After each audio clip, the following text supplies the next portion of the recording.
Hey guys, Coach Bill Sandil coming to you from Chandler, Arizona, and today it's pretty special. I just got done doing a mind-body baseball session for my small group in Italy, and I went outside to do some demonstrations I have a hitting station set up in my house. I'm just outside. I decided I'll just do this from outside today. So for the next 10 minutes, I'll be your hitting coach. And you know, I love jumping online, and I love hearing what's going on in the hitting world. And there's so much going on. And I ran across a video by a guy named Jamie Savalos. He runs what is called Vlogs on his website. And he actually showcased one of my videos with one of my students a year ago. Didn't know what we were doing. I'll try to be as respectful as possible because he was pretty respectful to me. But some of the things he talks about, he talked about Scott Kinnery, and he talked about Teacherman, and he talked about there's only two philosophies, mainstream philosophies right now, his and Teacherman's, Richard Shanks. And I've been a hitting coach for 29 years. I've owned my hitting academy for 29 years. We've trained thousands of players, including MLB players. But we're not big on social media, so you know I don't have to showcase my big league guys and the money they've made, over 100 million in the big. So, but I will say this: let's dive in and talk about some of the things he talked about. He wants to work with Scott Kinnery.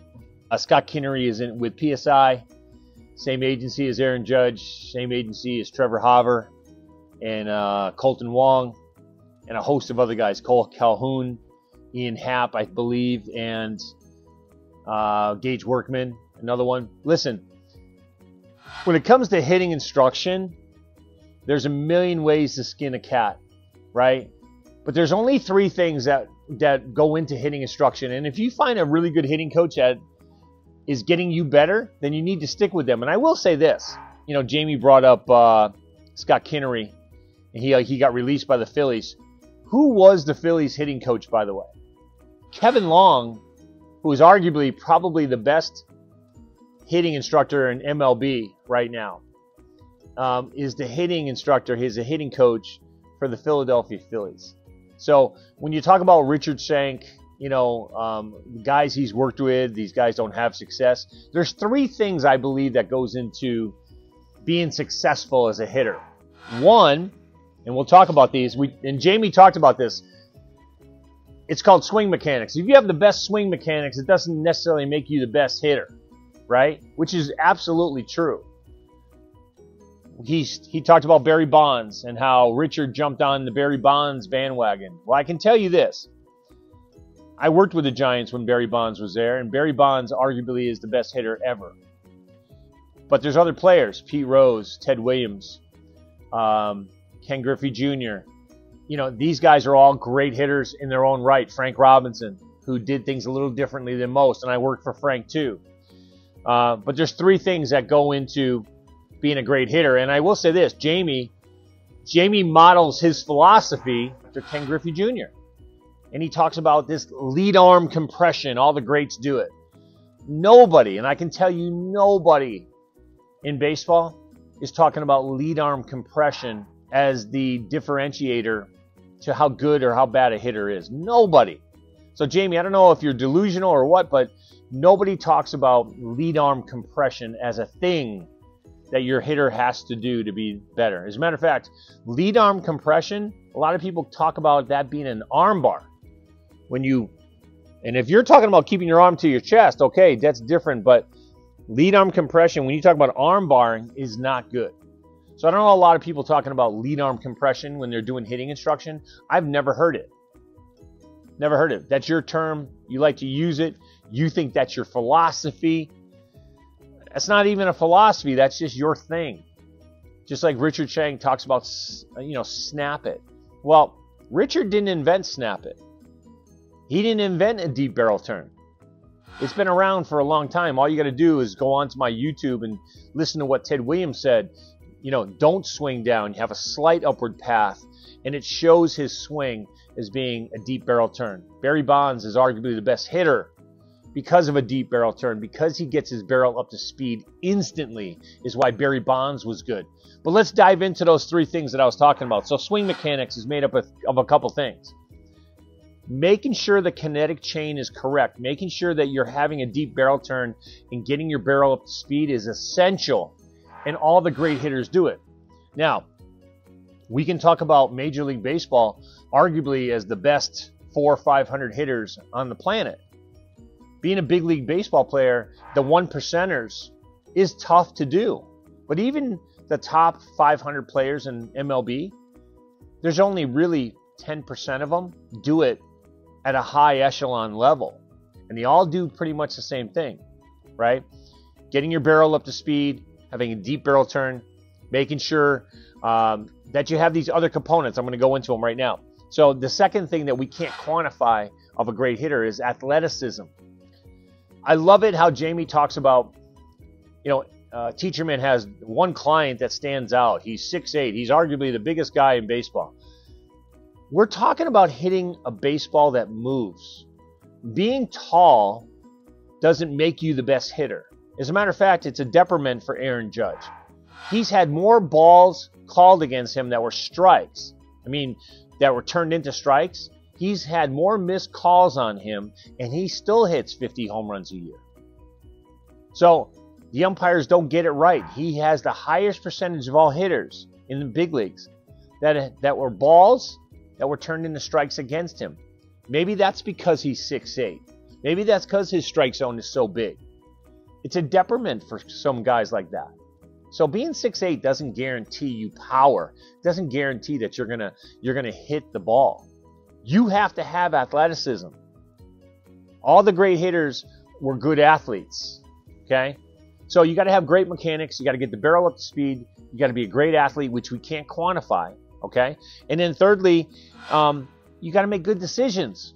You got to have a strong mental game, which a lot of players don't understand. Because when they get into the game, when the lights go on at 7:05, they can't perform. They have all the things that make them great athletes, great players, but they can't handle the pressure. So when you talk about philosophy, and there's so much that goes into hitting philosophies.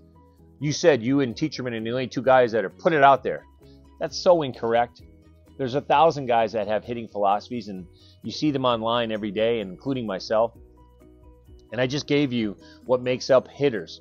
The three things that makes up hitters goes into everybody's philosophy. If you're smart, those three things should go into your philosophy on hitting. But lead arm compression is not one of the things. It's certainly not one of the things we talk about. And the things that are happening to Scott Kinnery is about Scott Kinnery. It wasn't, you can have the best hitting instructor in the world, but if you can't do those three things, if you don't have those three things I just mentioned, you're not going to be a great hitter. And like I said to you before, the best hitting instructor out there, the best MLB hitting coach out there is Kevin Long. He was with the Phillies. He couldn't help Scott Kinnery. He's a major league guy. He worked for 4 organizations. He couldn't help Scott Kinnery. So why do you think a guy who's a pool hall owner who studies hitting could make a huge impact on Scott Kinnery, even though he did? Scott Kinnery got paid. There's not a lot of guys that have minor league contracts that get paid $24 million to have a big league contract. And Scott Kinnery was one of those guys. So Scott Kinnery's not hurting, by the way. And here's the thing. It's kind of like what Cody Bellinger did last year. Cody kind of fell off the radar a little bit, got released, got picked up by the Cubs, and then he had a breakout year because why? Because he dedicated time to his craft. He dedicated time to getting better and getting back on top. And he was a comeback player of the year this year. And Cody Bellinger doesn't have a great swing, but arguably under the microscope, he does. He checks all those boxes. He has a deep barrel turn. He gets the barrel up to speed quickly. He's a great athlete, and he makes good decisions. And when he doesn't make good decisions, it shows. Just like it shows with a lot of big league players. But Scott Kinnery's in that same boat. Now when your back is against a wall, how are you going to respond? Well, Scott Kinnery is a good athlete. He can make good decisions, which he hasn't done in the box. And he can change his hitting philosophy a little bit. He can do some things a little bit differently. Get away from an early arm bar, stay back on the ball, and drive the ball. Power isn't about big guys. It's about how quickly the barrel can move through the zone and make connection. Guys that are 5'8" or 6'8" can hit the ball 400 feet. It doesn't matter. It's how fast you can get the barrel up to speed, the connection. And by the way, the one thing we're not talking about is how good the pitchers are. The pitchers are now throwing 99, 100 miles an hour, and you get to see 4 of those guys every single game because that's how the game goes. Starter goes 5, there's a 6th inning guy, there's a 7th inning guy, and then there's a closer. You get to see 4 pitchers that are throwing 100 miles an hour. So the hitting is taking a back seat to pitching right now. So when you talk about being a good hitter, and let's talk about Barry Bonds for a second because Jamie Savalos brought up Barry Bonds and steroids. Yes, Barry Bonds did steroids. He didn't know he did steroids. He admitted that in a deposition. But there's no evidence that steroids allowed you to hit the ball. You know, Roger Clemens took steroids. There were pitchers that took steroids. And I'll even go back to the 60s and 70s when I worked for Frank Robinson in the early 90s. Frank Robinson told me that Willie Mays and him and a bunch of other guys took uppers and downers in a doubleheader. Is that performance enhancing? I believe so. Ferguson Jenkins admittedly threw a no-hitter high on cocaine. Is that performance enhancing? I think so. But again, remember, all these things that these guys did over long term didn't allow you to hit the ball or throw 95 or whatever. It gave you the stamina to just complete a season. And I think that's what steroids did. But Barry Bonds was the same player.